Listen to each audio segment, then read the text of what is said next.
SER Podcast.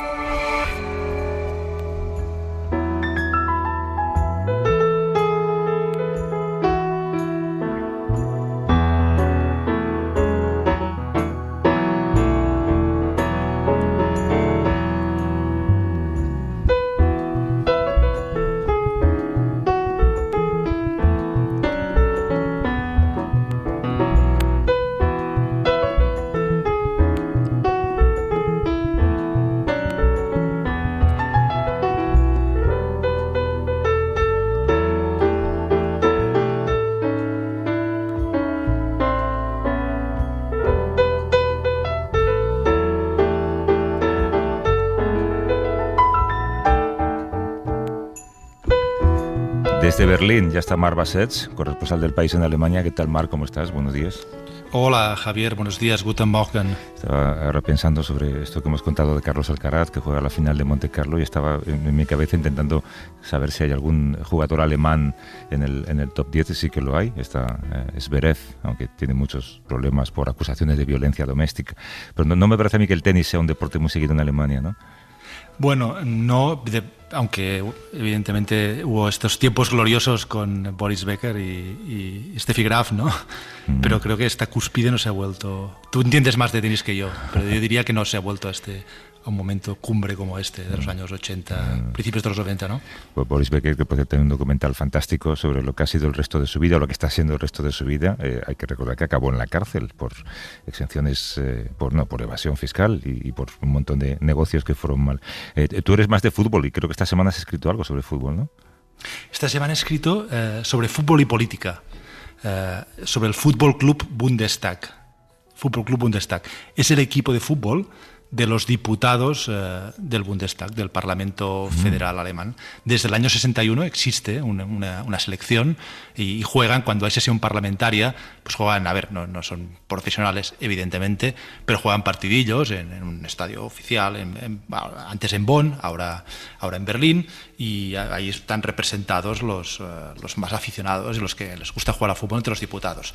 ¿Qué pasa? Que en el año 2017 entra en el Parlamento, en el Bundestag, Alternativa para Alemania. Este partido de extrema derecha, tan de extrema derecha que los servicios de inteligencia alemanes lo tienen bajo vigilancia. Claro. Y empiezan a jugar ahí, ¿no? Y al cabo de un tiempo, el resto de jugadores dicen esto no puede ser, y hace un año hacen una resolución para excluirlos del Fútbol Club Bundestag, porque dicen que no están acorde con los valores del equipo de fútbol.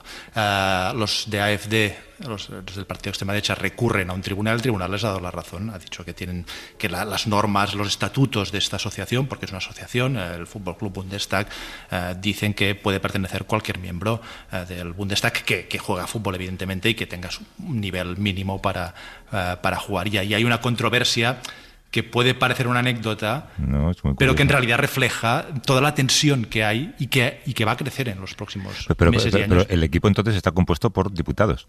Por diputados, sí, está compuesto por diputados de todos los partidos. ¿Y el entrenador? No hay entrenador, pero a veces invitan, al ser un equipo prominente, un equipo de aficionados, pero un equipo a la vez con cierta prominencia, además tienen el derecho, la Federación Alemana de Fútbol les ha dado el derecho a utilizar la camiseta oficial de la Mannschaft, de la selección, pues de vez en cuando va un entrenador famoso y les hace un entrenamiento. Yo que sé, ha ido Klinsmann alguna vez, Felix Magath, no sé si te acuerdas, un jugador alemán de la selección, también les entrenó, y el tema ahora es que hay un diputado de los Verdes, jugador, centrocampista, que ha dicho, y la frase es bastante impactante, ¿no? Dice: yo no quiero ducharme junto a nazis, ¿no? Porque, es una frase dura, ¿eh? Frase dura, pero porque el fútbol crea un compañerismo, claro, ¿no? Una intimidad, que no es lo mismo que estar sentado en los escaños, aunque puedas dialogar con otros e incluso tomar lo típico, ¿no? Que dicen, no, es que se insultan en el hemiciclo, que en Alemania no se insultan, ¿eh? Pero, y luego se toman un café juntos, ¿no? Pero no, aquí es más que tomar un café, ¿no? No, eso es muy interesante lo que cuentas, y estoy intentando imaginar qué pasaría en España, ¿no? Hombre, en el caso de Alemania, si el entrenador es hábil, pues oye, que deje a los de la AfD en el banquillo, ¿no? Que no les saque a jugar, por lo menos, que así no tienen ni que ducharse luego. Y en España no sé cómo se resolvería. Recuerdo que Íñigo Domínguez contó una vez que en en el Parlamento italiano sí que hay clubs de seguidores de cada club de fútbol, ¿no? Entonces, por ejemplo, yo que sé, seguidores de la Roma. Y en cada club hay una mezcla de partidos políticos y conviven todos bien. Pero claro, no hay nazis, como diría este jugador, ¿no? No, y aquí el partido de extrema derecha ya es el segundo partido del Bundestag. Claro. Ya no es un partido anecdótico, marginal, que se pueda soslayar. Es que tienen 152 diputados, Y el otro día, cuando se constituyó el nuevo Bundestag, estuve en la tribuna de prensa y era bastante impactante ver incluso solamente la cosa geográfica, prácticamente. Antes, en el antiguo Bundestag, estaban en un rincón los de la AfD. Ahora el rincón se ha ampliado, ya llegan casi al centro. Hay tantos, 152, que ya ocupan parte de la derecha. La ocupan físicamente y la ocupan metafóricamente también, porque cada vez ocupan más parte y tienen más votantes, que antes votaban a la CDU, ¿no? Al partido de la derecha tradicional. Tal y como lo estás contando, tengo escalofríos de pensar que estás hablando de nuestro futuro, Marc. Pero bueno, con el equipo entonces, ¿qué va a pasar? ¿Van a convivir? Perdón, no, se ha cortado un momento la comunicación y no he oído la pregunta. Que al final con el equipo de fútbol, ¿qué va a pasar? ¿Van a poder convivir? ¿Van a poder jugar como compañeros? Bueno, ahora ha habido un recurso del Fútbol Club Bundestag contra la decisión del tribunal que obligaba a restituir a estos jugadores. Y luego yo creo que hay una posibilidad, lo que tú decías hace un momento, de no seleccionarlos. Es decir, ya ha pasado, que han ido a partidos y el capitán del equipo, que ejerce un poco como si fuese el entrenador, pero es jugador también, dice, no, estos no juegan, ¿no? Y yo creo que sobre todo habrá tensión, y habrá una tensión que la hay en los dos lados, en el Fútbol Club Bundestag y en el hemiciclo, porque en el hemiciclo pasa lo mismo que en el club de fútbol. Los de AfD dicen, oye, somos el segundo partido, queremos representatividad, por ejemplo, queremos una vicepresidencia. Claro. Pero cuando hubo el voto de la vicepresidencia hace 2 semanas, al constituirse el Bundestag, no obtuvieron, el resto de partidos votaron en contra. Y es el segundo partido, todos los partidos tienen una vicepresidencia del Bundestag, menos AfD, porque no obtienen los votos suficientes.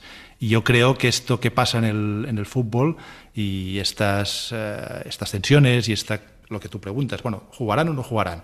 ¿Jugarán o no jugarán en la política alemana? ¿Y cómo jugarán? Esto es una historia, yo creo, para seguir a partir de ahora y estos próximos años. No, es que además es muy metafórico, Marc, porque claro, te plantea tantas cosas. ¿Estos diputados se les permite acceder al bar del Congreso o no se les permite acceder al bar? ¿No? Sí. Son tantas cosas.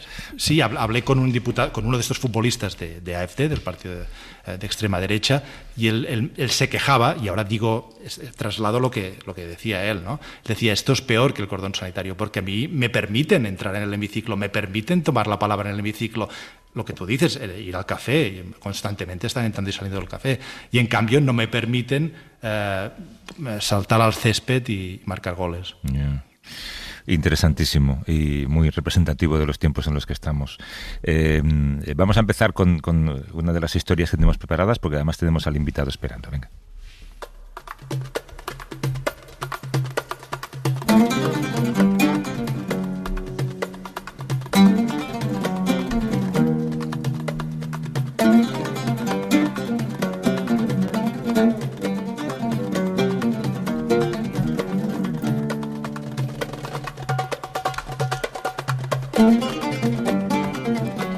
¿Qué nos puedes contar de esta música, Marc? La interpretan del trío Jurban, que son los maestros del laúd árabe. Este instrumento que suena son 3 músicos que tocan el laúd árabe. Son de Nazaret, son palestinos, y la canción, no sé si la pronunciaré bien, pero se llama Sama Sununu. Casi todos los días, sí. Hay veces que pareciera que no es noticia casi. Informamos de la situación de las personas en la franja de Gaza, que llevan desde mucho tiempo antes del 7 de octubre del 2023, ese día fatídico, pues aguantando como pueden el bloqueo y los ataques que Israel perpetra contra la población civil.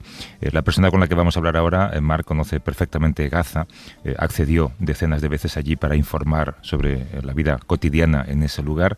Ahora no puede entrar, como tampoco puede entrar ningún otro periodista extranjero, porque Israel no permite la entrada de periodistas, pero se ha escrito un libro donde no solamente se ha fijado en las guerras que han definido ese territorio, también en la vida que sucede allí, en momentos donde las agresiones paraban, porque siempre hay vida, incluso en mitad de una guerra, ¿no?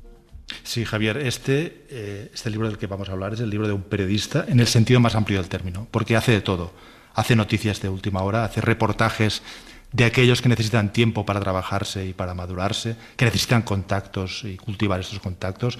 Este periodista usa las redes sociales, además, de una manera muy, muy original, muy periodística, para informar fuera de los carriles habituales, y ha escrito, con todo este material acumulado y con todo el pozo de los años, una crónica en la que se entrelaza la historia de Gaza de los últimos 20 años aproximadamente, su historia personal en estos 20 años, sus decisiones profesionales, la decisión de marcharse a Oriente Próximo, el nacimiento de sus hijos, la vida cotidiana en Jerusalén y después en Estambul, y con todo esto se entrelaza también la historia de los 2 últimos años y medio, desde el 7 de octubre de 2023 y todo lo que ha sucedido desde entonces. A veces este periodista es el primero en estar al pie de la noticia, y otras hace aquello que recomendaba Kapuscinski, que era llegar a los sitios cuando todos los periodistas ya se han marchado y quedarse allí. Y ahí es cuando se encuentran las historias, como se dice. De ahí salen los grandes reportajes y ahí se entienden de verdad las cosas, los países. Y se me ocurren pocos lugares donde esta práctica de quedarse y seguir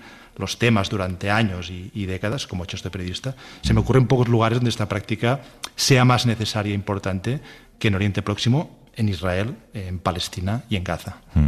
Desde Estambul nos escucha Mikel Ayestarán, que publica Historias de Gaza, la vida entre guerras. ¿Qué tal, Mikel? ¿Cómo estás? Buenos días. Buenos días. Oye, yo me imagino que para escribir un libro así y en la situación en la que estamos ahora, tú tienes que fantasear, ¿no? Tienes que imaginar cómo es la vida en Gaza. ¿Cómo imaginas que es la vida en Gaza ahora mismo sin poder entrar? Sí, desde luego. Has hecho una fotografía pues muy aproximada, ¿no? a la impotencia y que se siente, ¿no? Cuando tienes que hacer una cobertura desde la distancia, o tienes que ponerte a escribir un libro como este desde la distancia, ¿no? Es cierto que es material de las últimas 2 décadas, es cierto que he viajado en decenas de ocasiones, pero también lo es, ¿no? Que en este momento informativamente tan importante no podemos entrar, ¿no? Y tenemos que trabajar desde la distancia, y a veces pues te sientes, no sé cómo decirte, tú estás aquí tranquilamente en Estambul, mirando al Bósforo, tomándote un café con tu ordenador delante, tu electricidad, tu buena conexión a internet, todas las comodidades posibles, y no haces más que recibir mensajes y mensajes de gente que conoces de dentro, que está en una situación pues muy jodida y cada vez más jodida. Lo que pasa, yo lo que he intentado desde luego desde el primer día es, en primer lugar, es imposible ponerte en su lugar, eso, y en segundo lugar, no dar consejos, ¿no? Porque son ellos los que están ahí, los que mejor pueden tomar las decisiones, ¿no? Así que, bueno, pues lo miras con impotencia y desde la distancia, ¿no? La verdad es que es frustrante, ¿no? Como una persona que yo llevo toda mi vida dedicado a esto, al final puedes entrar en todos los conflictos, no hemos podido entrar por un lado, por el otro, con un bando, con el otro. Aquí solamente se puede cubrir un lado, el otro lado no existe. Sí. En estas 2 décadas, Mikel, ¿alguna vez has sido optimista sobre el futuro de los palestinos? Yo creo que hasta el año 2015, hasta que me desplacé a Jerusalén, ¿no? A vivir ya con mi familia, y me establecí ahí, estuve ahí prácticamente 8 años, ¿no? Y pasé del optimismo o del idealismo, diría yo, al realismo, ¿no? Entonces, ya desde entonces, la palabra optimismo ha desaparecido, desde luego, de mi vocabulario, como la palabra paz o la fórmula famosa esta de los 2 estados, ¿no? Son cosas que hasta que no llegas allí y ves en primera persona y vives lo que supone una ocupación en marcha en pleno siglo XXI, pues no te das cuenta, ¿no? Y por eso también yo lo defino a veces como una tumba del periodismo, ¿no? Porque hemos pasado por ahí todos, lo hemos contado en 1000 formatos diferentes, pero hasta que no estás y lo vives, ¿no? Pues es muy difícil, ¿no? Es muy difícil hacerte la idea de la magnitud. Hola, Mikel, aquí Marc desde Berlín, buenos días. Hola, Marc, buenos días. Buenos días y felicidades por el libro y por el premio también. Muchas gracias. Muchas gracias. Hay que hacer por unas crónicas que has hecho en Instagram, ¿Sí?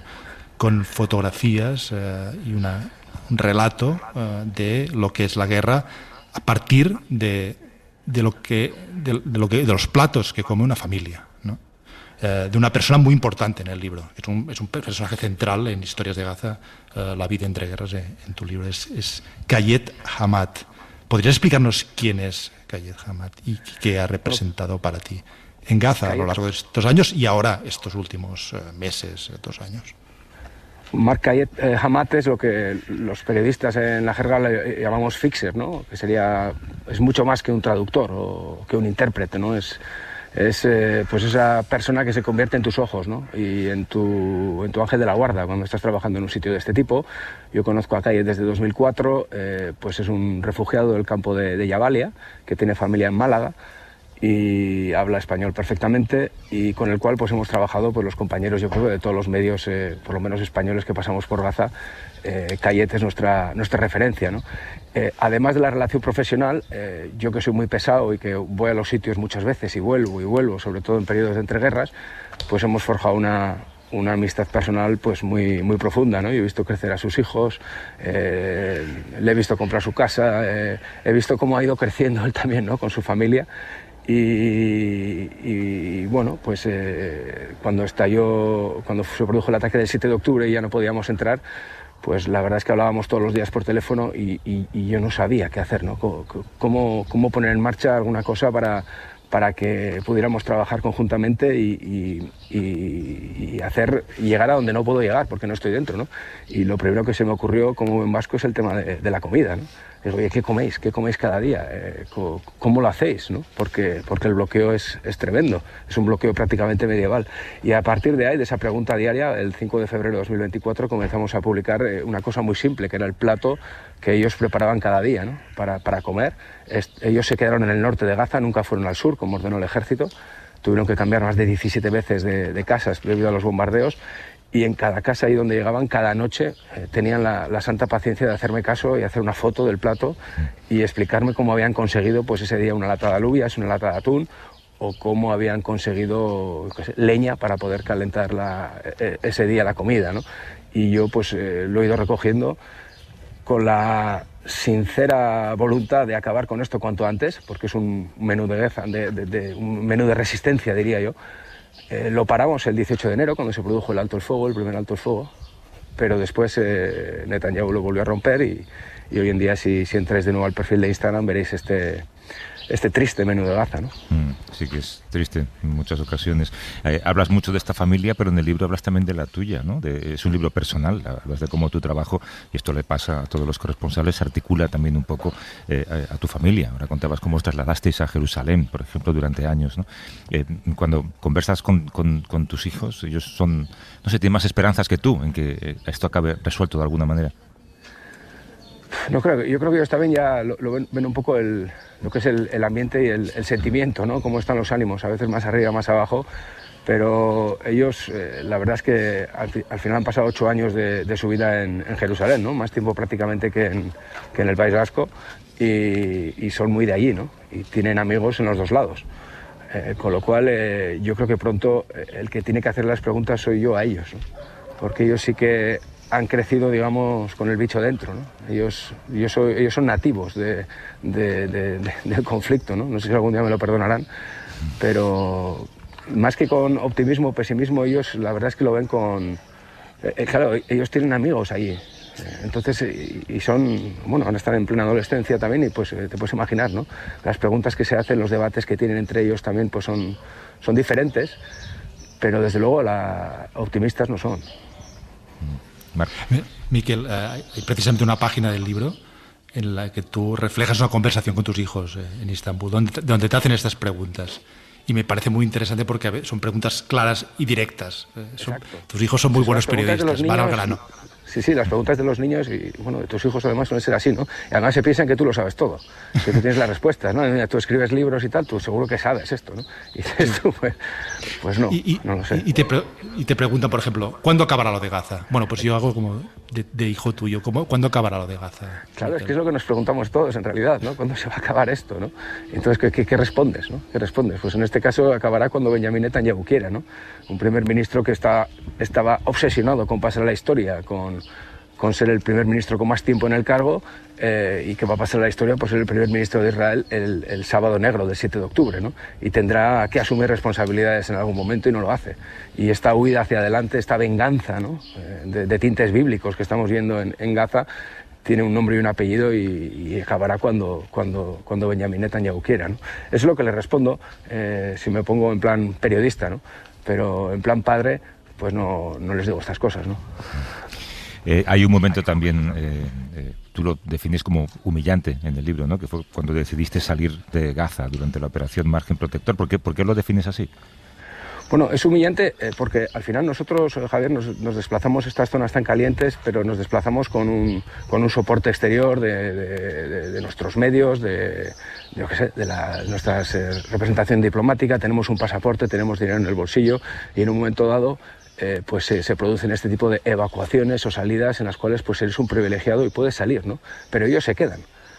Y precisamente por eso es tan importante volver a los sitios, ¿no? Porque tú sabes lo que supone eso para el que se queda, ¿no? Y en ese caso la verdad es que fueron más de 45 días, creo, seguidos en la guerra de 2014 y yo salí loco de allí, ¿no? Veías todas las mañanas, hacíamos el mismo trabajo, ir a los hospitales y no veías más que llegar niños y niños y niños. Y uno también es padre y uno también sabe lo que es eso, ¿no? Y yo pensé, bueno, si esto no es un punto de inflexión, pues esto, o sea, ¿cómo puede un país matar tantos niños y que no pase nada, ¿no? Y no solamente no pasó nada, sino que hemos visto que ahora es muchísimo peor, ¿no? Pero al menos eso fue lo que me impulsó a mí a desplazarme a Jerusalén y vivir aquello desde dentro, ¿no? Yo quería ver aquello desde dentro.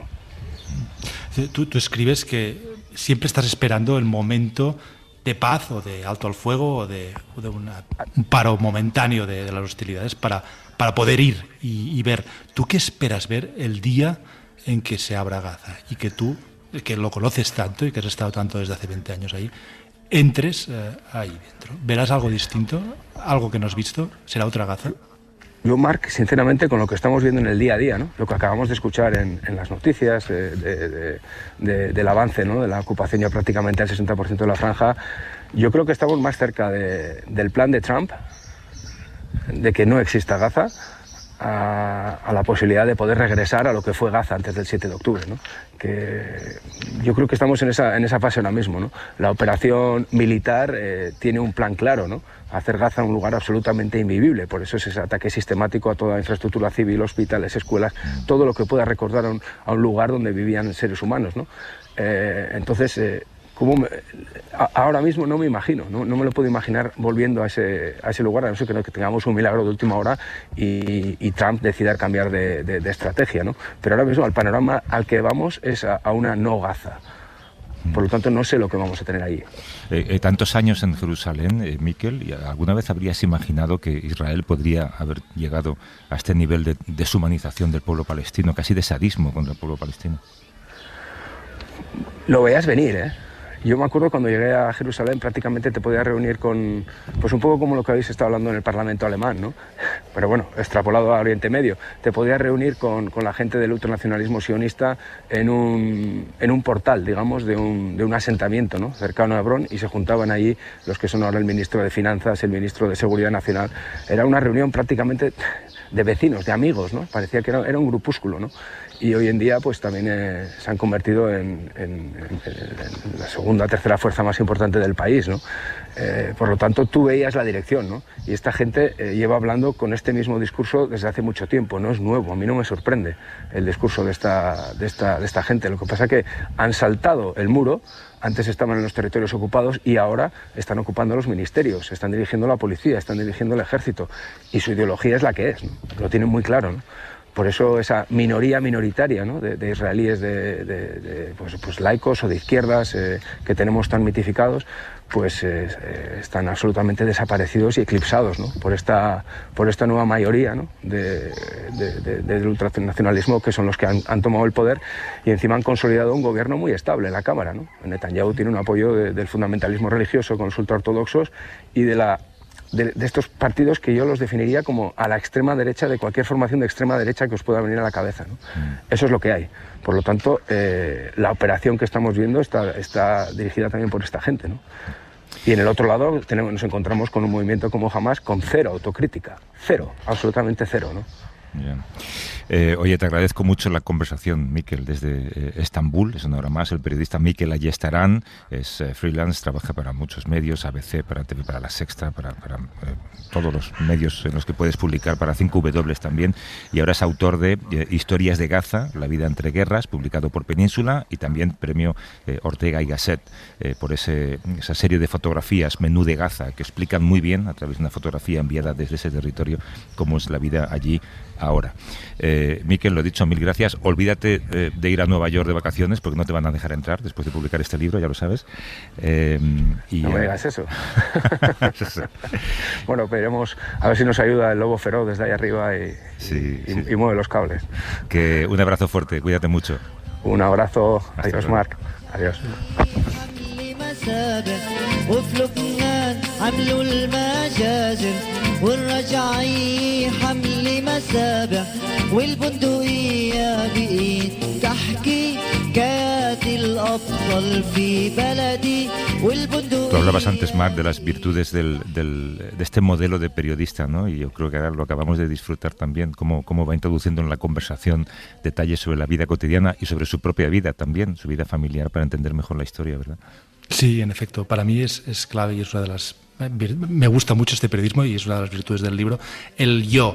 Hay que ir con cuidado como periodistas cuando utilizamos el yo, pero yo creo que es importante que haya una persona, un punto de vista, ¿no? Una subjetividad que lo cuenta, lo ve, lo entiende. No, yo hace mucho tiempo que dejé de creer en el periodismo objetivo.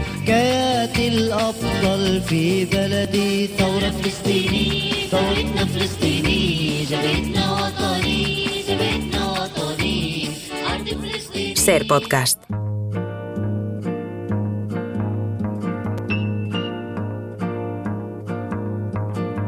É pau, é pedra, é o fim do caminho.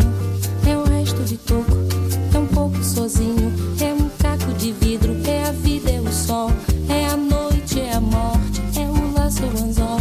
É peroba do campo, é o pau da madeira, é o matita pereira, é madeira de vento, da ribanceira, é um mistério profundo, é o queira ou não queira, é o vento ventando, é o fim da ladeira, é a viga, é o vão. Vamos a hablar de un pequeño detalle, algo que ha ocurrido esta semana también en el despacho Oval de la Casa Blanca, y no es tan pequeño si uno lo piensa, ¿no? Trump anunció un nuevo paso en su política de hacer América grande de nuevo. Puso fin a un decreto que limitaba la presión en las duchas de Estados Unidos, la presión del agua. Supuestamente Trump buscaba recuperar libertad. Ya digo que parece anecdótico, pero es un reflejo de la inconsistencia sobre la importancia que tiene el agua en nuestro planeta. En su cabeza quizás es tan sencillo como comprarla si se acaba, pero en el fondo es un error esa interpretación. Hay que aclarar también que no es que de las duchas americanas saliera poca agua, los que nos hemos duchado allí tantas veces, es sencillamente que él lo que quiere es que los americanos gasten toda el agua que quieran gastar. ¿Esto qué significa, Marc? Sí, esta historia de Trump con la presión del agua sería alucinante si no hubiese tantas historias alucinantes en torno a Trump cada semana y cada día, ¿no? Porque él dice que es por culpa de Obama y Biden, todo es por culpa de Obama y Biden, que el agua sale demasiado débil de las duchas americanas. Y dijo una frase que la voy a citar porque es puro Trump, que dice: a mí me gusta tomarme una buena ducha para cuidar de mi bonito cabello. Dice que se pasa 15 minutos, dice, me paso 15 minutos bajo la ducha hasta que el cabello se queda bien mojado. Y dice, el agua ahora sale gota a gota y es lamentable. Bueno, al menos quizás sin querer Trump, como dices, ha puesto sobre la mesa una cuestión fundamental, y el problema evidentemente va mucho más allá de la intensidad de la manguera en Estados Unidos, de si es más fuerte o más bajo. Un par de datos, Javier, para tener una pincelada sobre las dimensiones de la cuestión del agua. La escasez de agua potable afecta al 55% de la población mundial, al menos un mes al año, según un informe que publicó a finales del año pasado la Comisión Global de la Economía del Agua. Cerca de 3.000 millones de personas y más de la mitad de la producción alimentaria del mundo se encuentran en zonas donde se prevé que decline el nivel de almacenamiento de agua. Y un dato, para acabar, específicamente europeo, de la Agencia Medioambiental Europea, se refiere a lo que se llama el estrés de agua o estrés hídrico. No estoy seguro de cuál es la expresión correcta en castellano, pero quiere decir cuando la demanda de agua excede el agua disponible o el agua disponible de calidad. Pues bien, el estrés hídrico en Europa afecta al 20% del territorio europeo y al 30% de la población. Como ves, Javier, nos hemos alejado un poco de Trump o quizá no tanto. Desde la costa de Granada nos escucha Pedro Arrojo, que es relator especial de Naciones Unidas sobre los derechos humanos al agua potable y al saneamiento. ¿Qué tal, Pedro? ¿Cómo estás? Buenos días. Buenos días, encantadísimo y honradísimo estar con vosotros. Creo que tú, cuando escuchaste esto de Trump, esto de que los americanos por fin son libres de malgastar agua, no quiero ni pensar lo que se te pasó por la cabeza, pero... Bueno, sí, es ya cada vez que le oímos a este hombre, pues ya no cabe escándalo mayor. No sé si escándalo o estupidez, yo no sé. Bueno, probablemente una mezcla de ambas cosas, ¿no? Pero claro, es evidente que hay que poner prioridades éticas en torno al uso del agua, ¿no? Creo que aquí la pregunta es cómo establecerlas para abordar la crisis global del agua. Una de las maneras es establecer restricciones para que el agua no se malgaste.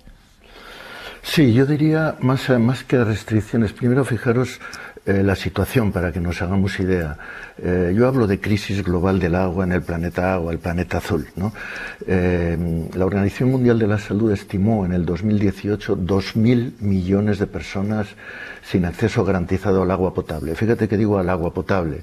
Recientemente un equipo de Zúrich, muy prestigioso, lo ha estimado en 4.000 millones. La mitad de la población no tiene garantizado el acceso al agua potable. Pero fíjate, en la inmensa mayoría de los casos, estamos hablando de agua potable, en la inmensa mayoría de los casos no se trata de personas, de gente sedienta, que no tenga agua en su entorno de vida.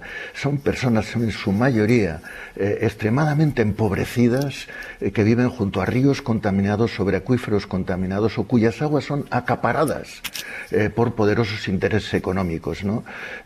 Por eso yo diría...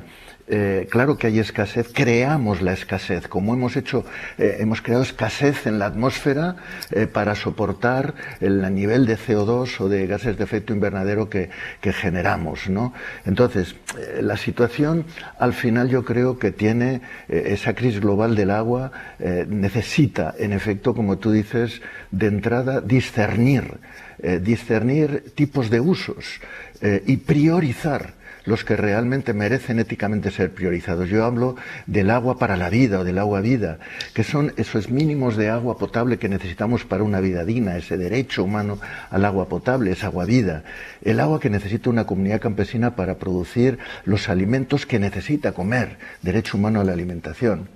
Luego vendría otro nivel, que es el nivel del agua para el bien común, aquello que acordemos entre todos que es de interés general. Y en tercer lugar vendría el agua economía, el agua para ser más ricos, que es legítimo, pero no es un derecho humano y no debe ser la prioridad. Eso es lo que nos hace escaso el agua, al final, muchas veces, ¿no? Y por último, el agua delito. El agua en actividades que contaminan con metales pesados, con tóxicos, y que van matando poco a poco a millones, cientos de millones de personas. Contaminación por minería a cielo abierto, muchas veces, minería tóxica.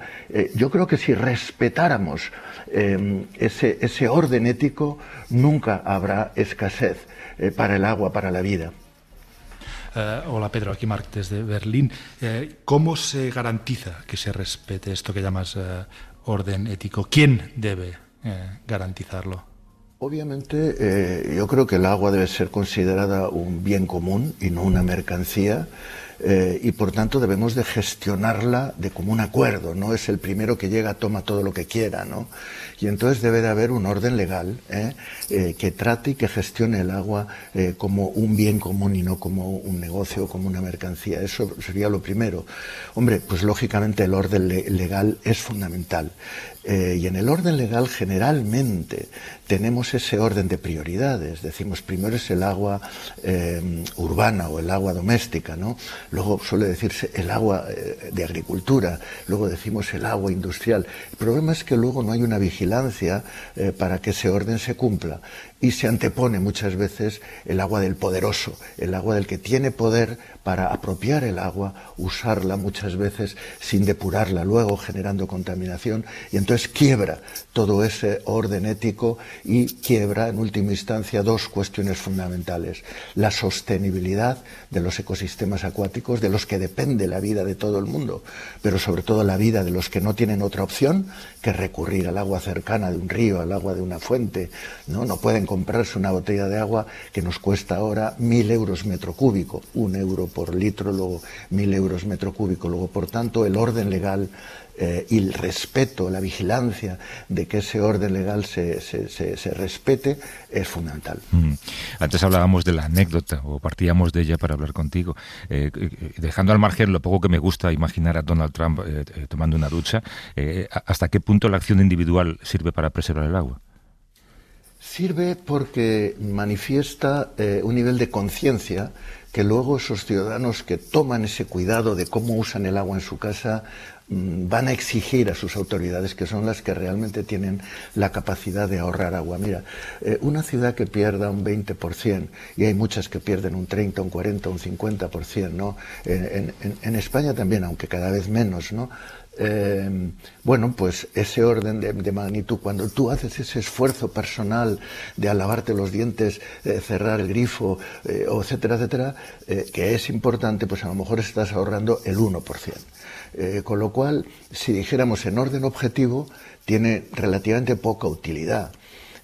Pero desde el punto de vista cultural, es decir, esto al final necesitamos desarrollar una nueva cultura del agua, en donde debemos de tener responsabilidad con aquello que es la base de la vida, y no solo de nuestra vida, sino de la vida en el planeta. En ese sentido es fundamental tener esa cultura que el señor Trump no tiene. Se decía o se dice mucho que las guerras del futuro no serán tanto por el petróleo, sino por el agua. ¿Estás de acuerdo con esta idea? ¿Y esto está pasando ya? Estoy de acuerdo y no. A ver, cuando se habla del petróleo, en efecto, el petróleo de Irak llevó a que una potencia que vivía lejísimos, Estados Unidos, incluso también con la colaboración de aquel gobierno de España, llevara allí portaaviones, llevara aviones, hiciera una guerra. Porque era rentable hacer esa guerra, porque había petróleo. No haremos eso con el agua, porque en Massachusetts llueve también gratis, de manera que llevar 1 metro cúbico de agua cuesta mucho más que lo que va a costar llevar la aviación y los ejércitos de un lado a otro del planeta. Ahora, entre países vecinos sí. El agua en cuencas transfronterizas, la gestión de cuencas transfronterizas, bueno, pues Naciones Unidas tiene promovido la Water Convention, la Convención del Agua, para gestionar desde perspectivas de paz y de colaboración, hacer del agua un argumento para la paz y no para la confrontación. Ahí sí que se produce riesgo de guerras en países fronterizos que disputan en un momento determinado una cuenca o un río común. Y por último, lo que yo he denunciado en el informe que hice a la Asamblea General de Naciones Unidas hace un par de años, el agua usada como arma de guerra, en guerras como en Gaza, ¿no? En donde se toma a la población de rehén y se le castiga usando el agua de manera ilegal, pero usando el agua como arma de guerra. Esa brutalidad que está caracterizada por el Estatuto de Roma como un crimen de lesa humanidad, bajo la categoría de crimen de exterminio. Digo, estrangular a un país a través del agua. Desde Granada, Pedro Arrojo, que es relator especial de Naciones Unidas sobre los derechos humanos al agua potable y el saneamiento. Gracias por la conversación, Pedro. Un abrazo fuerte. Un placer y un honor. Gracias a vosotros.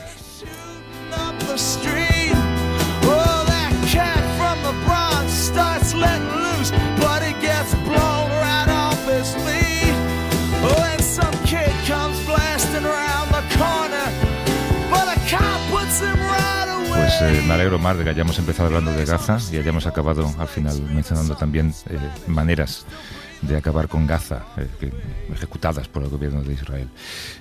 Hasta dentro de 2 semanas, la semana que viene, Semana Santa, también en Alemania, supongo, ¿no? Sí. ¿Es fiesta o no es fiesta en Alemania? Sí. También. Fiesta también. Sí. Venga, pues te hablamos en un par de semanas, Marc, cuídate mucho.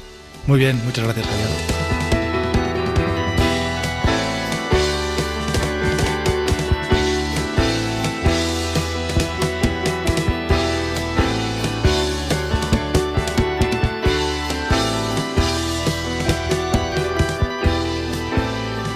Para no perderte ningún episodio, síguenos en la aplicación o la web de la SER, Podium Podcast o tu plataforma de audio favorita.